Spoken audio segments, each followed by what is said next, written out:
From the Folger Shakespeare Library, this is Shakespeare Unlimited. I'm Farah Kareem Cooper, the Folger director. What's the most intimate production of a Shakespeare play you've ever seen?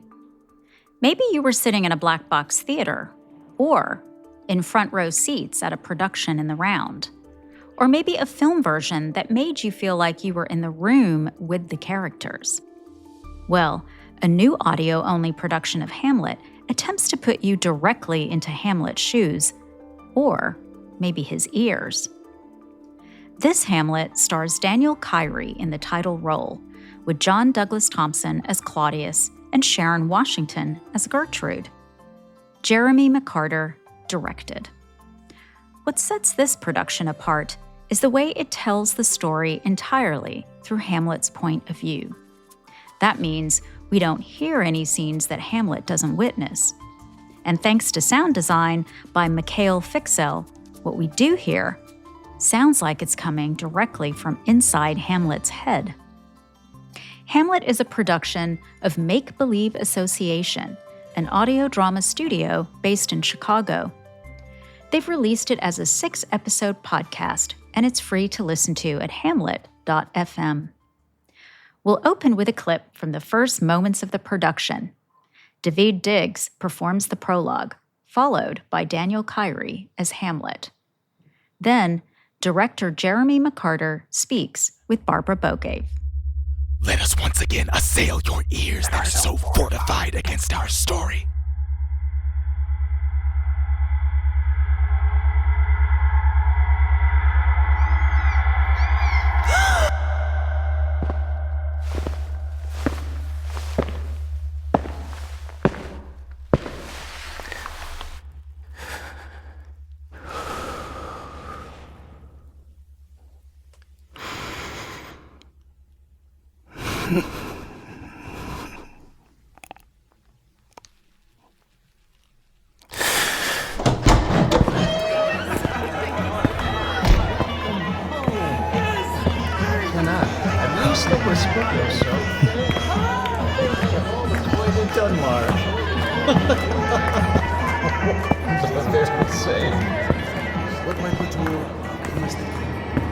Oh, that this too solid flesh would melt, thaw, and resolve itself into a dew. Or that the everlasting had not fixed his canon against self-slaughter. I really enjoy how you place us right in the middle of the action in this production in terms of the audio. And I'm thinking of the in-character Shakespeare-y plea to wear headphones and that gasp right at the top. And you skip to Hamlet's, oh, that this too solid flesh should melt, soliloquy from Act 1, Scene 2. Beginnings are so important. Maybe you could tell us how you thought about this beginning for this very particular production. Sure. We went into this in the mood of experiment. The original impulse was to use the superpower of audio, which is that when you're wearing headphones, the voices are not coming at you from the other side of the room. They're coming at you from inside your head to immerse people in Hamlet's point of view, to let people hear the story the way that Hamlet might be hearing it. And when he is talking to himself, it feels like you are talking to yourself. That's what we had going into production, hoping that it was going to work. And what we discovered is that there is this very delicate negotiation that we're making with the audience. We want you to feel that the things that happen to Hamlet happen to you. And so the first thing we have to do is to establish Hamlet, to sort of physicalize him, even though all you have to go on is, what's coming into your headphones. And the version that you're hearing in the finished Hamlet is not the one we started with. We felt like we needed to set up Hamlet as a figure, and that's why the breath is there. We needed to set up the fact that there's a difference between what's going on in the world around him, which is why we have that sort of background crowd noise, and then set up that it's going to be different when he is talking to himself. We mic'd it differently. Daniel Kyri, the incredible performer who plays Hamlet, delivered those lines differently. And then the gasp at the beginning, I shared this with a friend of mine who knows Shakespeare inside out and just said, tell me what you think. And he pointed out that there is something powerful in the original play when it starts with the ghost popping up and scaring everybody. And I really took that to heart and thought, yeah, there should be something unsettling at the top. And I don't know what it is. Hence the gasp. Hence the gasp. Okay, and you said, just to pick up on something you said, that he delivered the lines of the soliloquy differently. What do you mean by that? Differently than what? Than pretty much everyone who's ever played Hamlet in 425 years. I mean, when you the power of Hamlet is that you are invited into his mind to hear him talking to himself. And usually the trade-off you make is that you're doing that for 2,000, 3,000 people. So the intimacy that you're getting is an intimacy with an actor who is projecting from his diaphragm and needs to hit the back of the theater. Or you're seeing it in a movie where the way movies are made, there are 50 people on set and cameras and lights and makeup and everything else.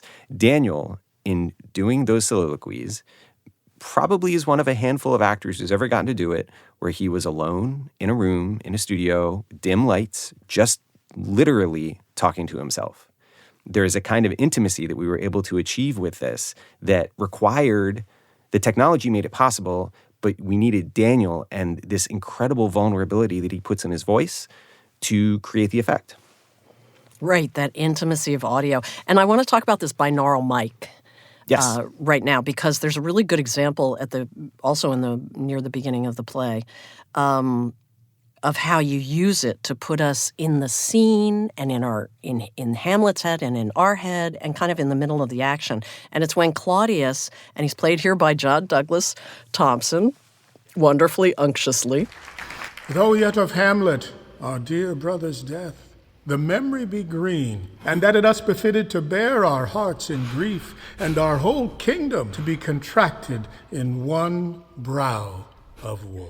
Yes. And he's blah-blahing on and praising his queen and is summing up his doings in this self-congratulatory way. Yet so far hath discretion fought with nature, that we with wisest sorrow think on him together with remembrance of ourselves. And we hear Gertrude's kind of fake coquettish laugh in one ear, and we hear Hamlet snort in our other ear. Therefore, our sometime sister, now our queen, the imperial jointress to this warlike state, have we, as 'twere with a defeated joy. So first, explain for people who don't know what a binaural mic is, what that is, and tell us about what that does for your production to be able to work with that kind of technology. Sure. It's partly the way that you record something, and then it's the way that an audience experiences it. So when we had Daniel performing Hamlet in the studio, he had, I think, 4 different microphones on. 2 of them are binaural mics, which were in his ears, sort of like AirPods almost.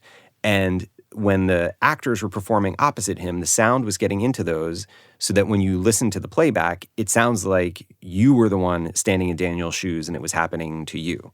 So with binaural sound, that gives us the ability to be unbelievably realistic. The moment that you're describing, we just thought, how do we establish Claudius? And just using sound, how can we give listeners a sense of, unctuous is a good word for it, how calculating he is, the snares that he is setting for Hamlet, just very subtly. And we thought, well, what if he's sort of pacing back and forth in front of Hamlet? What if he's being a little bit hypnotic, almost like a cobra, getting closer and closer? And then the other thing you get from binaural is the proximity. And can we make the audience feel by the end of this long speech that Claudius is giving that you are nose to nose with John Douglas Thompson as he is trying to coax you into not leaving Elsinore? And, the response we're getting from people is really gratifying, that you really feel like you're there. And when John taps on Daniel's shoulder, it's your left shoulder that's being tapped. That's true. It feels as if you're literally in between John Douglas Thompson as Claudius and Sharon Washington as Gertrude. Right. It's kind of beyond immersive. I think of binaural miking as like stereo on steroids. Sure. Yeah. Yeah. That's a good way to, yeah, that's it. It's sort of stereo where there's a left and a right, but it's even more dynamic than that with your ability to place things and move things. Mikhail Fiksel, our brilliant sound designer, and I sort of decided early on the division of labor. There's a world of unbelievably intricate technical work that goes into all of this stuff. And we decided early on, I'm not going to understand any of that. That's going to be his realm, and my realm is going to be as closely as possible to listen to the sound design and say, this is what I'm hearing, and what if we try this? So that all of the sort of technical stuff, that's coming from his creativity and his inspiration. And that's a good example of it. Well, if I can keep asking you about the technical aspect of it, because Sure. it's just so distinctive. Moving on in the play, you switch to Hamlet's soliloquy that it should come to this. And it's presented as this inner monologue while Claudius is droning on, which I really love. Young Fortinbras, holding a weak supposal of our worth, or thinking by our late dear brother's death, our state to be decayed. That it should come to this. But 2 months dead, nay, not so much, not 2. So excellent a king that was to this, Hyperion to a satyr. Why don't you tell us about those sound elements that you work with to create this feeling that we're inside Hamlet's head, as you said earlier, because it is so central to the production. And there's reverb, there's a lot going on there. Sure. Yeah, those first couple of minutes technically are tricky. It took a couple of passes to figure out exactly how to do it. How do we make the audience understand that they're hearing this through his ears? So, when he has a negative reaction to something and is exasperated and sighs or grunts, that you would hear that more clearly than you would hear something happening across the room. And how do we create this sense of his inner reality that is more real to him than the things that are happening outside him? Yes, because you fade down on Claudius, but he's still in the background, and he sounds like how the adults sound in a Peanuts movie. That's right. That's yes, that's the analogy that we use. Good call, Barbara. We thought, and then Claudius goes into Charlie Brown mode, and we're sort of dimly aware, and it happens in a few instances later in the series too, where again, the miracle of Hamlet for 425 years is, you ask me, there is nothing in the English language that does a more powerful, more vivid job of helping you understand what it's like to experience someone else thinking. And we needed to use every tool at our disposal to be as vivid and clear and evocative as the text is in creating that sensation. Okay, some big thematic Hamlet questions. We've had a lot of people on this podcast arguing that Hamlet only feigns madness, of course. Yes. Yes. Right? Mm-hmm. So what's your take, and how did it shape the production? Before we started recording, we had a number of conversations that involved, obviously, Daniel, Misha Fiksel, the sound designer, Sydney Charles, the associate director, Emilia LaPenta, the other executive producer, and I. We talked about it because it's really important, particularly when you're recording this thing in pieces and out of order, that we're all very, very clear on the story that we're telling. And we took our cues from Daniel, where I asked him, is he feigning? The way you're playing this, are you going to be pretending that you're going mad, or is it going to be real? And the way Daniel approaches it is it's not feigned. He thinks that his reality is under attack. His sense of the world and how it's supposed to work is being challenged. Every scene, there is something coming at him that is not supposed to be possible. Hamlet himself uses the phrase, thoughts beyond the reaches of our souls. And it gets to him, and you can hear it the way Daniel plays it in those later episodes, where there's this kind of like ratcheting up of tension, more and more adrenaline, building and building through the mousetrap and into the terrible, encounter with Gertrude when he kills Polonius. And it's just more than the guy can handle.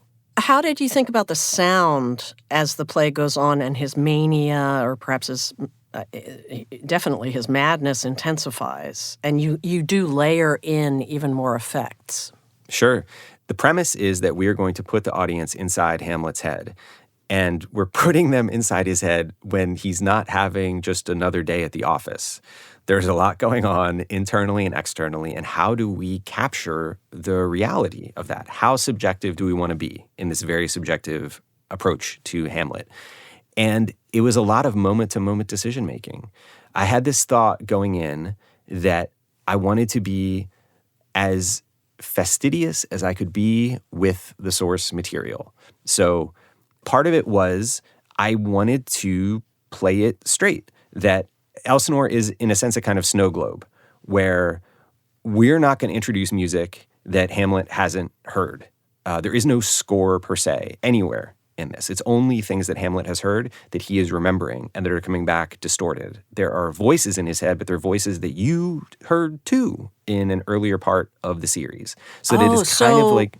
So in say, amusement park analogy, you stay within the berm, within the walls. Yeah. Everything that Hamlet hears in the course of the series is something that you have heard in the course of the series. Even the musical themes, not to spoil anything, but as his sanity cracks, as we get later and later in the story, there is music in his head, but it is a distorted version of music that you've heard a couple of episodes back. I set for Misha and for Nigel D. Robinson, who, were primarily responsible for the music in this. I said, let's not have this sound like Radiohead. I love Radiohead, but I said, let's try to get the effect of that kind of jagged, unsettling, disordered world, but not using the technological tools that are available to us in the 21st century. Get there by changing the musical language or running things backwards or whatever, this is another one of those things that's their realm, not mine. But how can we use the tools of Shakespeare's era to get the effects that we want in ours? Wow. Okay, well, let's get to that editing question, because you had to cut out all the scenes Hamlet doesn't appear in. Mm-hmm. And that really complicates things because we miss crucial information like Gertrude and Claudius commanding Rosencrantz and Guildenstern to spy on Hamlet and Polonius plotting to have Ophelia spy on him. And right. So how did you think about maintaining coherence and depth to all of the themes, but especially that theme of surveillance, while you're staying within Hamlet's head? Sure. The first big question way back at the beginning was, does this work at all? It sounds cool. Are we insane? Yeah. I mean, it sounds cool to tell the story of Hamlet entirely from Hamlet's point of view, but the text is going to make that possible or not. So the first thing I had to do was sit down with the texts plural, because your listeners surely know that there are 3 significant versions of the play that are wildly different one from the next. And so most productions end up being a little bit drawn from at least 2 of them. And get rid of all the scenes that Hamlet's not in, and then look at what's left and say, does this make sense? Does this story cohere? Will an audience be able to follow what's going on? And if not, then is it possible, using only Shakespeare's words, to somehow construct the missing moments so that there is a through line that the audience can follow? And there's definitely a version of this where that would not have been possible. With a different play, it may not. Maybe you couldn't do Iago this way, going through Othello. Maybe you couldn't do Lear this way. I haven't tried. I haven't looked at it. But with Hamlet, it turned out you could. It's really lucky break. You really need to know that he goes to see Ophelia. Fortunately, she describes that encounter in great detail to her father. So it's possible to construct a scene based on that. You need to know about his pirate adventure. You don't get to witness it in a conventional production, but you do have the letter that he writes to Horatio describing it. So then in this I won't spoil it, but we come up with a solution for that.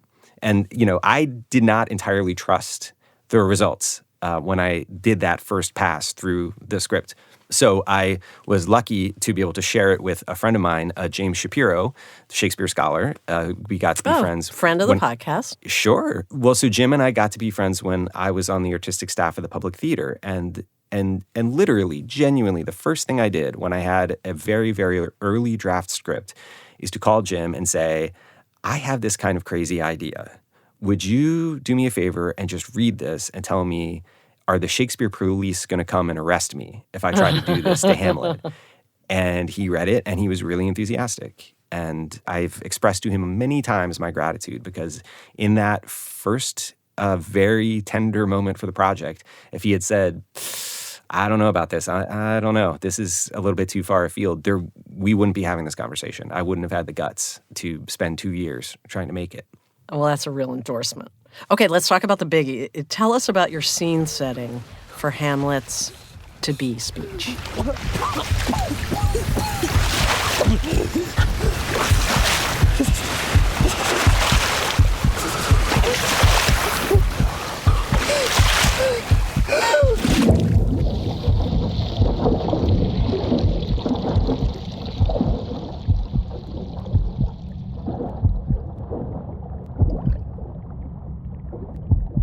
To be or not to be? That is the question. I hear water, I hear horse hooves, I hear panting, I hear wading through water, I guess it's scream, choking on water maybe, being underwater, and heartbeats, all of that. All of that. You got it, Barbara. That's what it is. I learned from some book about Alfred Hitchcock. He had this belief that if you were going to use a setting in a story, it shouldn't just be the backdrop. You should take advantage of the opportunities that it provides you.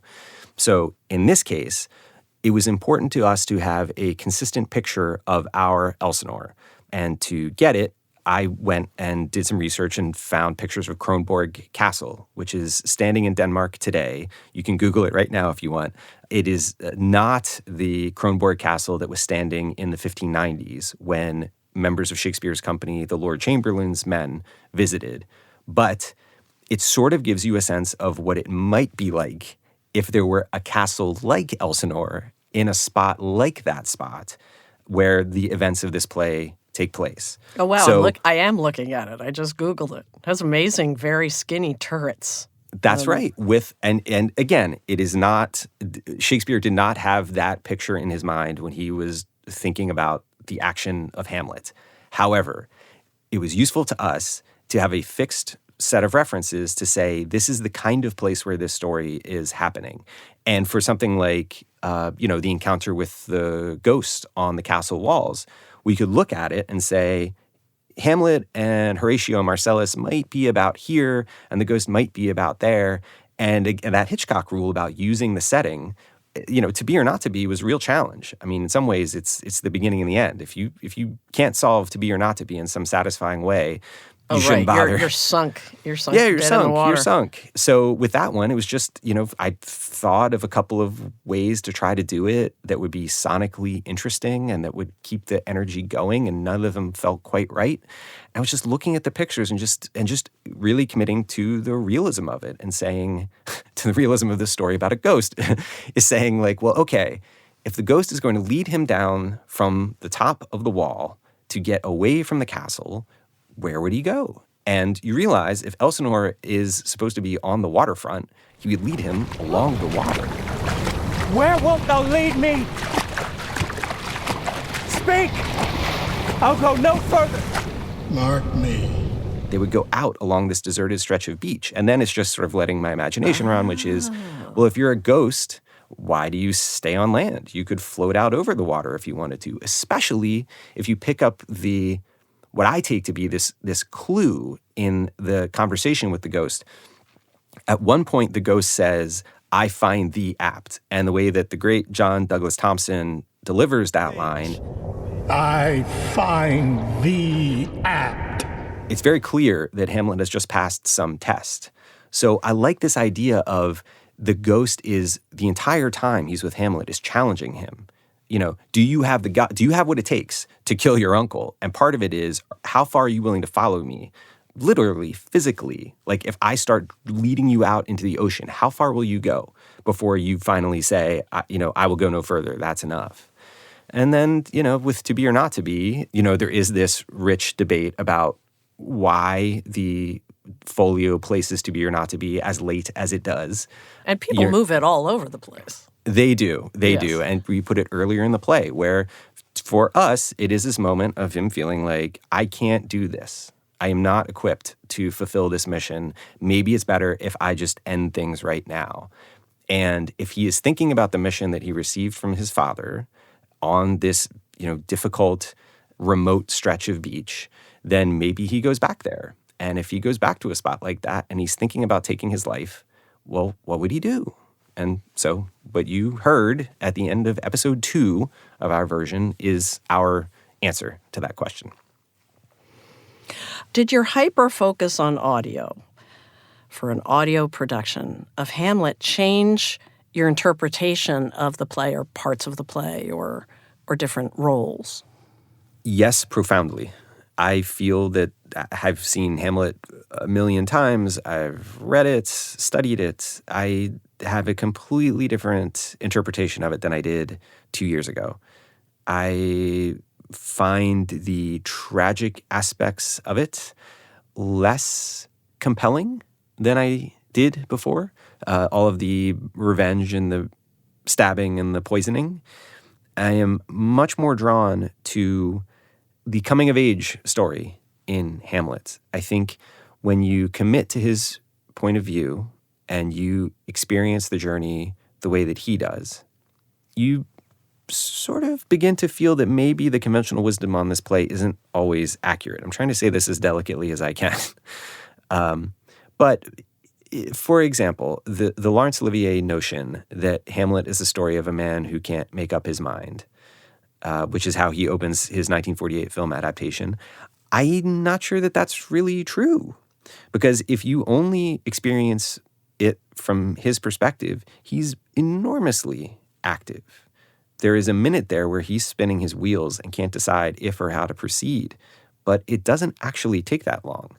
It takes a lot of... he has a lot of agency, actually. He does. And what you realize is the sense of him not proceeding with his plan is partly a function of everyone else on stage standing around saying, what's he doing? What's he going to do? I wonder what he's up to.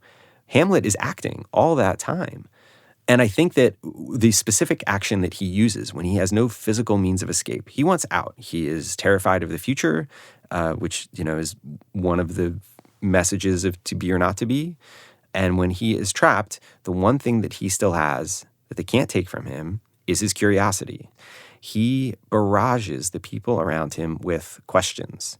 When Horatio tells him about the ghost visitation, he has a million questions for him. When he encounters the Norwegian captain on the road, he wants to know about the army and who leads the army and why would they fight if there's nothing worth fighting over. When he meets the gravedigger, he has tactile questions about bodies and how they decompose, and he just keeps wanting to know things so that he can understand. If he can't change what's happening to him, at least he can understand why it's happening to him. And I think that's why I am so profoundly moved in ways that I've not been before by the place where he ends up at the end of all of that.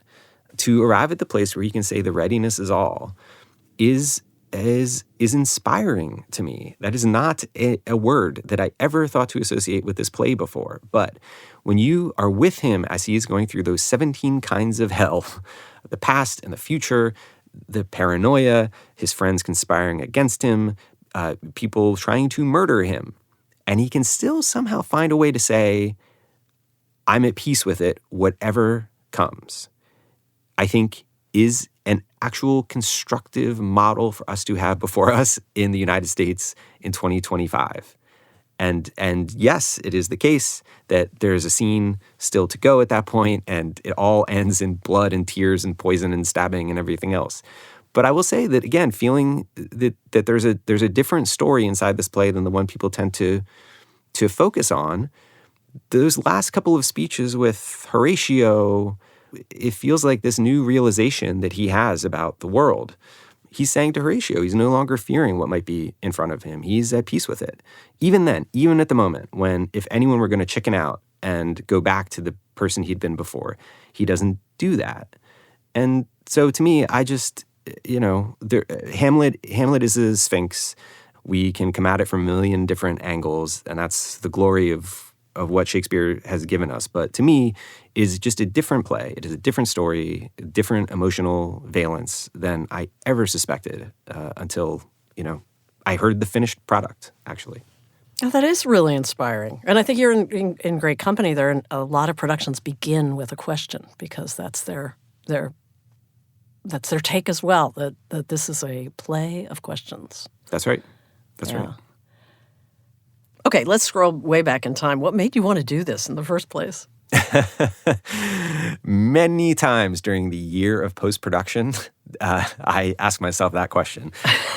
It was an insight about technology. I had this realization about the headphones, that we can put the audience inside somebody's head. And from that insight, which, just felt like if we're putting the audience inside somebody's head, the best head to go inside is Hamlet's. Everything kind of followed like dominoes falling from there. And I did hear you listened to our podcast. Thank you, first of all. Yes, I and do. You were inspired by someone with, I think it was Helen Hackett. Yes, I was. She wrote a book about the Elizabethan mind. Really fascinating. She did. It's a totally fascinating book. And the conversation that you had with her was directly informed what we did. I happened to listen to that episode while we were in pre-production. I was still doing some research and thinking about the script and trying to answer the why now of it. And the sort of two things that really helped me answer that question. One, again, I give credit to Jim Shapiro. His book 1599 to me is one of the most succinct, most informative things anybody could read about Hamlet and what was on Shakespeare's mind when he was creating it. According to Jim, the version that we have now was not the first version of Hamlet that his audience would have heard. There was an earlier version that he rewrote because Elizabethan society was cracking up. And by creating this new version of the play, he was helping his audience to register how profoundly their society was changing, all of the threats that were mounting. And when I read that in the 2020s in America, it just felt very familiar. And I thought there is this sense that Hamlet is every scene facing some terrifying, impossible thing coming at him. That feels a lot like our lives every day. So Jim Shapiro, that's the one. And then the other is Helen Hackett. When you spoke with her, she was talking about the effect of the public playhouses of London on the work that playwrights were doing. And she, in the course of that conversation, referred to great public playhouses like the Globe as being a kind of new technology of the imagination. And that was a real sort of lightning flash moment for us in thinking about what we were doing, because that's what we're using. I mean, everything that we've talked about in this conversation, binaural microphones, stereo headphones, the podcast feed that makes it possible for people all over the world to hear what we're making, that's also a new technology of the imagination. So I actually reached out to her after I heard that interview, and we had a great conversation about it. I was thinking, as I was listening back to conversations we've had on the podcast about how in Elizabethan time and Shakespeare's time, people talked about hearing theater. Yes. You went and you heard theater, and it just hammered home what that meant and kind of echoing it through time up to the present day. I mean, Shakespeare, how much more clearly can he say it? He tells you what he expects of you as an audience member. Henry V is probably the clearest. Piece out our imperfections with your thoughts. He wants us to engage our imaginative faculties to fill in the world of these massively ambitious dramas that he is writing. And I think audio lends itself to that because all you've got is your imagination. To hear his words and then picture for yourself, the waves when the ghost is talking to him, or Claudius circling him as he's trying to convince him not to leave Elsinore. And when the story is in the words, and when the words are as propulsive as they are in a Shakespeare play, you're just kind of setting yourself up to give your audience a richer experience. Was Shakespeare your entree to theater? Actually, it was, come to think of it. Yes. I haven't thought about this in a long time, but my first theatrical memory of any kind except for, little school skits and things that I was a part of. I may have been 9 or 10 years old. I don't know exactly. But I grew up in Pennsylvania, and I have this fleeting memory of going to the Hershey Theater with some other students, and we saw a production of A Midsummer Night's Dream. So some people, I think, are bitten by the Broadway bug, and that's the kind of model of theater that they hold before them all the time. And I love Broadway. I mean, I have enormous affection for Broadway. But I guess looking back, I'm really grateful that first picture I got in my brain of what you're supposed to do when you put actors on stage can look like Midsummer, which even now, coin toss, right? Either that or Hamlet are my favorite play. And back then, do you know what it was about Midsummer that just grabbed you like that as a kid? I can't remember. I don't know. The fact that I still have that memory, that fleeting picture in my head, I think is telling.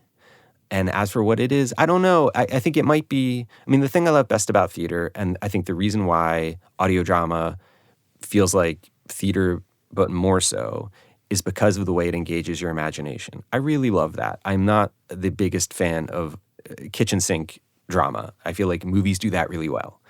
The theater that engages me the most, is the kind where you are actively filling in the picture somehow. And Tony Kushner, this is his insight, not mine, but the most profound thing anyone's ever said about the theater and how it works is at the top of Act 5 of Midsummer, when they come back on stage after hearing the story that the 4 young lovers have told about what happened the night before, and Theseus and Hippolyta have that debate about, the lunatic, the lover, and the poet are imagination all compact. I'm not going to butcher those lines in front of your audience, but I do think maybe that's one of the reasons why that means so much to me, is because the first glimpse I got of theater was a play that included that debate. Well, that really makes sense that you called your company Make Believe Company. Right, yeah. Yeah, it's all, Barbara, thank you for this. I can skip therapy this week. You've helped me sort it all out. What is next for you and your make-believe company? Twelfth Night from the perspective of Toby Right. Belch. Sure. Midsummer? I never say never, but I do think this is probably our first and last Shakespeare. As I said, it took a very specific set of circumstances for this to work. Even something as minor as the scene in the graveyard when very specific things are happening. The gravedigger is tossing skulls out of the grave, and Hamlet is talking about them. Thank God Shakespeare has Hamlet talk about the skulls, because if that were just in a stage direction and he never said anything about it, you'd have no idea what's happening. And then at the end, when the funeral procession arrives, he tells Horatio, he narrates to Horatio what he's seeing. I have no idea why he does that, but if he hadn't written those lines, I don't know that the entire project works. You sort of need enough visualization to be in the dialogue for the whole thing to work. So anyway, all which to say, Hamlet, we got away with one on this one. I don't think there's another Shakespeare. And as for what's next for Make Believe, I don't know, but I never know when we finish a project. I've always felt, the company's been around since 2017, and there was a fork in the road very early on where, is this thing supposed to be a big, formal institution that has divisions and programs and there's a lobby and, or should it be something a little lighter on its feet? And to me, the latter is much more interesting. I didn't want it to feel like some big edifice. To me, Make Believe at its best feels like a band where there are these artists and we get together every now and then when there's an idea good enough to take our time, and we work really hard for as long as it takes to put it out into the world. So now we finished Hamlet. Now we get to recover from Hamlet, which is not always an easy thing to spend a year on. It's pretty dark sometimes. And then we look for, where does the next idea come from? I don't know yet, but, I'm excited to try to find it. Well, I wish you happier times and some comedy, and I can't wait to see what you come up with. And thank you so much for talking today. Thank you. It's a real pleasure. That was Jeremy McCarter in conversation with Barbara Bogave. You can listen to all 6 episodes of the Make Believe Association's Hamlet on Apple Podcasts, Spotify, or wherever you listen to podcasts. This episode was produced by Matt Frasica. Garland Scott is the executive producer. It was edited by Gail Kern-Pastor. We had technical help from Tightrope Studios in Chicago and Voice Tracks West in Studio City, California. Our web producer is Paula Garcia Acuna. Leonor Fernandez edits our transcripts. Final mixing services provided by Clean Cuts at 3Cs Inc. If you're a fan of Shakespeare Unlimited, please leave us a review wherever you get your podcasts. We'd love to hear from you. While you're there, be sure to hit follow so you get new episodes as soon as they come out. Shakespeare Unlimited comes to you from the Folger Shakespeare Library. Home to the world's largest Shakespeare collection, the Folger is dedicated to advancing knowledge and the arts. If you're in Washington, D.C., come visit the Folger on Capitol Hill. Come face to face with a Shakespeare First Folio in our exhibition halls, or take in a play in our theater, or enjoy our Quill and Crumb Cafe. We'd love to see you. For more information, visit our website, folger.edu. Until next time, thanks for listening.